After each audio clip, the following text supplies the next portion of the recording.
Public relation আমার মনে হচ্ছে এই মুহূর্তে বাংলাদেশে জামাতে আমিরে জামাত নাম্বার 1। আপনাকে ডাকলে যাবেন? না, ডাকার জন্য নয়, মানে আমি আলোচনায় বলেছিলেন যে আপনার এলাকায় আপনি স্বতন্ত্র ইলেকশন করলেও বিজয়ী হবেন, এই যে ক্ষমা সুন্দর দৃষ্টিতে দেখবেন। আমি কথাটা যদি বলে থাকি যে সময় বলেছি, সকালের ওয়াজ বিকেলবেলা পরিবর্তন হয়ে যায়। প্রথমত আমি বলি যে আমি এত অগুরুত্বপূর্ণ, আমি ডাকার মতো কোনো দলেরই ডাকার পর্যায়ে নাই। ইভেন ওনার দল থেকে যে আমাকে ডাকবে আমার অতটুকু ওজন নাই। ইসলামিক দলগুলো যে জোট করছে এটাকে আপনি কিভাবে দেখেন? আপাতত তাদের মধ্যে যে ঐক্য দেখা যাচ্ছে, লং টার্মে আসলে ঐক্যটা থাকবে না। এটা থাকবে না যে তাদের মধ্যে প্রথম সমস্যা হলো আকীদাগত সমস্যা। তারা দীর্ঘদিন ধরে যে ধর্মকর্মগুলো করে আসছে এবং সেই ধর্মকর্মের উপরে তাদের একটা কমিউনিটি গড়ে উঠেছে, ভক্ত মুরিদান, কর্মী সমর্থক, এবং সেই ধর্মকর্ম কেন্দ্রিক তাদের একটা ইকোনমিক সিস্টেম গড়ে উঠেছে। চরমোনাইয়ের দরবার যেভাবে চলে, তাদের মাদ্রাসা যেভাবে চলে, ঠিক ওইভাবে জামাতের মাদ্রাসাগুলো ওইভাবে চলে না। এদের টোটাল যে কমার্শিয়াল ফিজিবিলিটি ডিফারেন্ট। তো এগুলো নিয়ে উভয় দলগুলো আজকে নয়, তাদের মধ্যে মোর দ্যান অর্ধ শতাব্দীর বিরোধ রয়েছে।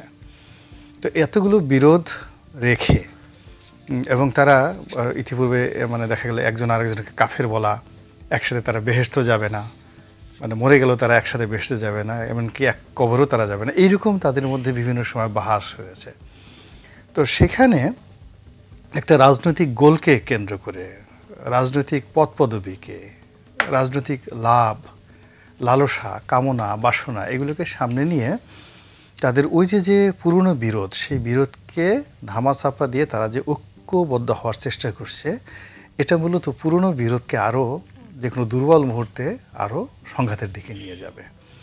তো এখন যেটা হচ্ছে কি, যে একে তো আওয়ামী লীগ নেই, এটার একটা বিরাট শূন্যতা, এই শূন্যতাটা পূর্ণ করতে হবে। আর দ্বিতীয়ত আওয়ামী লীগের অবর্তমানে বিএনপি যেভাবে প্রথম একেবারে সেই আগস্ট থেকে ধরুন এপ্রিল পর্যন্ত, এই মাসে 2025 এপ্রিল পর্যন্ত তারা ম্যাটিকুলাসলি শহর বন্দর গ্রামে যেভাবে তাদের প্রভুত্ব, আধিপত্য, কর্তৃত্ব তারা কায়েম করেছিল, ইসলামী দলগুলো বা যারা সংগ্রাম করেছে, ইভেন যারা ডক্টর মোহাম্মদ ইউনূস, তারা অনেকগুলো প্রবলেম দেখছিল। ফার্স্ট থিং হলো যে এরা যেভাবে সব কিছু দখল করে রেখেছে, তাতে তো যদি নর্মাল ইলেকশন হয়, এটা তো 280টা সিট এমনি পেয়ে যাবে। এবং এদের যে ভাবসাব দেখছি, এটা তো আমাদেরকে ডেকে জিজ্ঞাসাই করে না। আগের যারা আওয়ামী লীগের ছিল তারা তো একটু ধাওয়া ঠাওয়া দিত, মাঝে মধ্যে আমাদের একটু জেলে নিত, আবার জেল থেকে বের করতো। এরা তো মানে আমরা যা আছি জেলে নেওয়ার উপযুক্ত, এরকমই তো আমাদেরকে পাত্তা টাত্তা দিচ্ছে না। তো ফলে কি হলো, তাদের একটা অভিমান, তাদের একটা কষ্ট। এর কারণে দেখেন যে আপ টু এপ্রিল পর্যন্ত জামাতের সঙ্গে বিএনপির কিন্তু একটা ভালো সম্পর্ক ছিল। চরমোনাইয়ের পীর সাহেবের সঙ্গে তাদের শুধু মানে ভালো সম্পর্ক না, একটা বোধ হয় যে দ্বিপাক্ষিক চুক্তিও হয়েছিল তাদের মধ্যে, পারস্পরিক সমঝোতামূলক একটা স্বাক্ষর হয়েছিল। তারপরে নুরুল হক নুরু যে আছে, তাকে তো নমিনেশনই দেওয়া হবে, এইভাবে তাকে একটা মানে গ্যারান্টি দেওয়া হলো, তার দল থেকে 3 জনকে নমিনেশন দেওয়া হবে। মানে বিএনপি যথাসম্ভব ছাড় দেওয়ার চেষ্টা করেছে।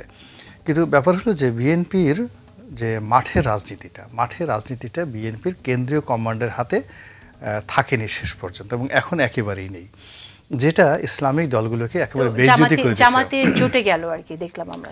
হ্যাঁ, এখন সবাই মনে করছে যে জামাত, বেশি করে মিস্টার শফিক যিনি আছেন আমিরে জামাত, ওনার পিয়ারটা খুব চমৎকার। যেটা আগে যারা ছিল, মানে এই মুহূর্তে মনে হয় যে দলের চিফ হিসেবে মঞ্জুর সাহেবের দল হয়তো জামাতের মতো তো বড় না, এখন তারও একটা ভালো পিয়ার আছে, he can make a good communication, public relation. তো এই পাবলিক রিলেশন আমার মনে হচ্ছে এই মুহূর্তে বাংলাদেশে জামাতে আমিরে জামাত নাম্বার 1। আপনাকে ডাকলে যাবেন? না, ডাকার জন্য নয়, মানে আমি প্রথমত আমি বলি যে আমি এত অগুরুত্বপূর্ণ, আমি ডাকার মতো কোনো দলেরই ডাকার পর্যায়ে নাই। ইভেন ওনার দল থেকে যে আমাকে ডাকবে আমার অতটুকু ওজন নাই। আমার শুধুমাত্র যে আপনাদের টকশোতে এসে মানুষের ডাকে, মাঝে এই যে মিষ্টি মিষ্টি কথাবার্তা বলি, এই জন্য টকশো কাঁপানোর জন্য আমার এই পর্যন্তই আমার আছে। মাঝে মধ্যে যে পত্রিকায় সপ্তাহে লেখালেখি করি, এই এতটুকু কিন্তু পর্যন্ত না, কিন্তু আপনি তো আমাকে একটি আলোচনায় বলেছিলেন যে আপনার এলাকায় আপনি স্বতন্ত্র ইলেকশন করলেও বিজয়ী হবেন। তো রাজনৈতিক দলগুলো তো এরকম প্রার্থী খুঁজে, এরকম প্রার্থীকে না, ডাকে ওটা যারা ওটা এটা বিজয়ী আমার এটা আমি হয়। বলি যে ক্ষমা সুন্দর সম্ভাবনা দৃষ্টিতে থাকে। দেখবেন। আমি কথাটা যদি বলে থাকি যে সময় বলেছি, সকালের ওয়াজ বিকেলবেলা পরিবর্তন হয়ে যায়। আমাদের দেশে যারা আমাদের দেশে রাজনীতি করে, একেবারে যে লোক মেম্বারই ইলেকশন করতে পারবে না, ওরও একটা বিশ্বাস থাকে যে সে বিপুল ভোটে এমপি হতে পারবে। এবং যে লোক এমপি হতে পারবে না, ওর একটা ধারণা থাকে আমি মন্ত্রী হলে ফাটাই ফেলবো, এমনভাবে মন্ত্রণালয় চালাবো, 20টা মন্ত্রী যা করতে না পারবে আমি একা করতে পারবো। তারপরে সে মন্ত্রী আসনে বসে সে সারাদিন চিন্তা করে প্রধানমন্ত্রী কি করে, একটা দেশ চলতে পারে। এই যে ধরেন মানুষের যে একটা চিন্তা চেতনা, এই চেতনা থেকে কিন্তু সে রাজনীতির পিছনে সারা জীবন যায়। আমাদের ওই ধরেন গ্রামে একটা মেম্বার ইলেকশন করতেছে বা করবে, সেও ওখানে বসে বসে চিন্তা করতেছে ডক্টর মোহাম্মদ ইউনূস কাজটা করতেছে কি, তার কি উচিত না আমার কাছ থেকে একটু পরামর্শ নেওয়া? আমি এত অভিজ্ঞতা নিয়ে এখানে বসে আছি, এই দেশ কিভাবে চালাবে, এটা তো ডক্টর ইউনূস আমার কাছে জানা উচিত। তো ওই রকম প্রত্যেকটা রাজনীতিবিদদেরই একটা নিজস্ব স্যাটিসফ্যাকশন থাকে। না হলে ঘর সংসার স্ত্রী পুত্র ছেড়ে দিয়ে আপনি সারা জীবন এই রাজনীতির পিছনে কেউ ছুটতে পারে না। তো ওই বিষয়টা রাজনীতিবিদরা ইলিউশনের মধ্যে থাকে, হ্যাঁ, সবসময় যা অবশ্যই। বলে মিন করে না। না ওইটা ইলিউশনটা সবসময় একটা স্বপ্ন থাকে। প্ল্যান যে করছে এই তথ্যটা আপনি আচ্ছা। কোথায় পেলেন? না প্ল্যান করছে না, আমরা তো তথ্য দিয়ে তো আমি গোলাম মোল্লা রনি বা আমাদের মতো যারা বিশ্লেষক আমরা কাজ করি না। আমরা যে কাজটা করি সমাজে যা কিছু ঘটে এটাকে একত্র করে একটা যোগফল, এটা যোগফল। এখন ওনাকে এই যোগ বিয়োগ যে আপনি করছেন, এবং এই বিষয়ে কিন্তু প্রধান উপদেষ্টা প্রেস সচিব বলেছেন, একটু কোট করি, যে গোলাম মাওলা রনি এখন আমাদের টক শো ইউটিউব ভিডিওগুলোর মিথ্যাচার ও বিভ্রান্তির অন্যতম প্রধান উৎসে পরিণত হয়েছেন। না, আসলে শফিক সাহেব অনভিজ্ঞ ব্যক্তি, সব দিক থেকে অনভিজ্ঞ ব্যক্তি। মানে একটা প্রেস সচিব হওয়ার মতো যোগ্যতা তিনি এখন অর্জন করেননি। This is the reality. ফলে আমার ভিডিও দেখে তিনি যে বক্তব্য দিয়েছেন ওইটার কাউন্টার আবার আমি একটা বক্তব্য দিয়েছি। তো ওটাই যথেষ্ট। মূলত শফিক সাহেব is not in a position এই টক শোতে আমি গোলাম মোল্লা রনি তাকে নিয়ে সমালোচনা করব, তার পক্ষে বা বিপক্ষে বলবো, আমি এখন ওরকম মানে খারাপ অবস্থায় পৌঁছিনি। আর তিনি এখন ওই অবস্থায় যান নাই যে তাকে নিয়ে আমার সমালোচনা করতে হবে।